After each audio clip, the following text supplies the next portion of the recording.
Hello there, only one Kenobi here. Only one. Now, this is an interesting one because there's two sides to the tale here. This is a really good figure, incredible actually, and then the car back is, it's one of those ones like that Luke Yavin, you know, from a distance it could be good, but when you look up close, it's not real. Oh, whereas, I've just been reviewing Vidane and Rock. They're real car backs, they're proper photographs and stuff, but it's one of those ones, I don't know, is it because Lucasfilm were being secretive about these films and they wanted to give Hasbro an image and all they could give them was say that, which is, what is that? That just doesn't look real, does it? It's computer aided, generated, whatever. You know, a bit like also, we've had the news today. The day I'm filming this is the same day as Mando Monday, by the way. And Grief Karga has been announced. And that car back, I really could have torn it a new one earlier, but I just sort of looked at the positive and looked at the fact that in the background you can see the entrance to Navarro, or the village Navarro, whatever. But the car back's terrible, actually. They better do something about it. This is also an image that's strange. It's not even really... I can't see anything. I can't see anything to suggest that it's a painting either. It looks like it could be a combination of the two, and it's been tweaked, and that looks real. The weapon, I don't know. Anyway, one thing that is good is they've sorted out the pill, because not long before this, in fact, oh yeah, look at this. We're just doing Brock now. That was the previous card. Brock, Starsha, and friends. You know, Reese, Vidane, Vizam. They've all got the tiny text in the bubble. Why that happened, I just don't know, because when the vintage collection returned, bang, we got Rey and Kylo. They all had, you know, reasonably sized text in the pill. He didn't, because he had multi-language. That was the standard card for a while. Then a single pill did come.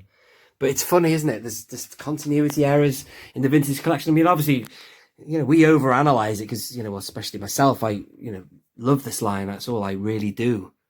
I dabble in a bit of Black Series. But anyway, moving on from the card, let's look at the figure. And first I'll show you him in the bubble.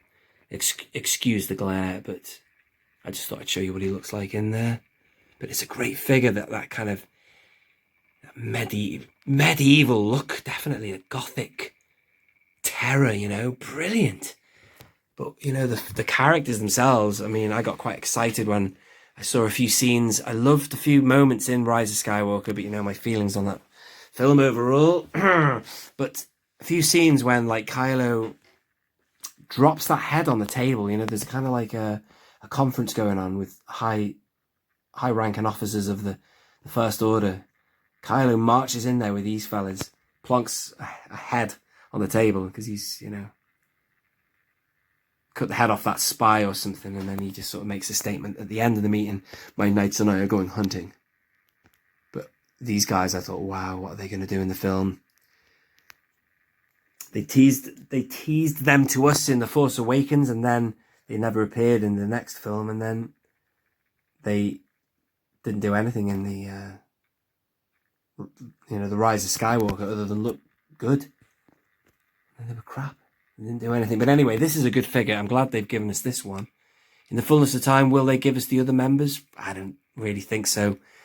They've given the other alternative in the 6-inch, which is a nice helmet. But they might do one day. I don't know. I don't know what their plans are, but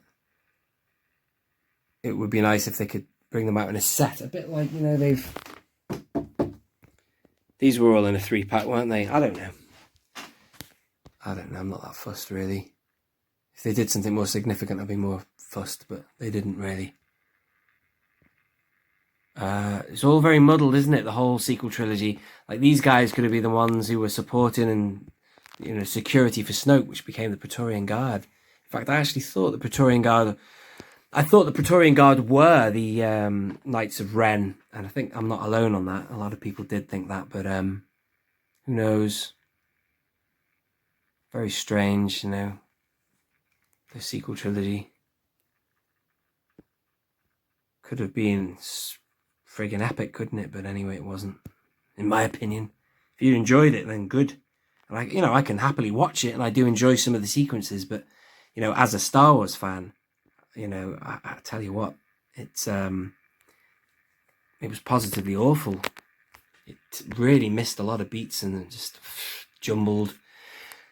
A phrase has come to my, you know, knowledge now. I never used to use it, but convoluted mess. You hear that so many times when people talk about the Rise of Skywalker. Anyway, apart from that, this figure is pretty awesome. But except on my, in my display, in my loose figure display in the other room, he's just all on his own. I don't know where to put him.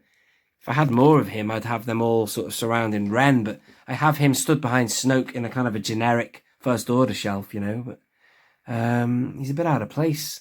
I kind of have combined all my Rise of Skywalker figures with just general First Order action, you know, because, you know, it's very thin on the ground, some of those things. They've got loads of stuff for Force Awakens, and then it's just nothing, really. But anyway, thank you for watching. You know, thanks very much indeed for watching, and please do hit the like button if you have enjoyed it, and make sure you are subscribed and tap the notification bell as well. It's getting quite late now anyway, so I'm starting to lose it a little bit. Can't string me words together. Anyway, I have been only one Kenobi. Only one. Out. Great figure, though.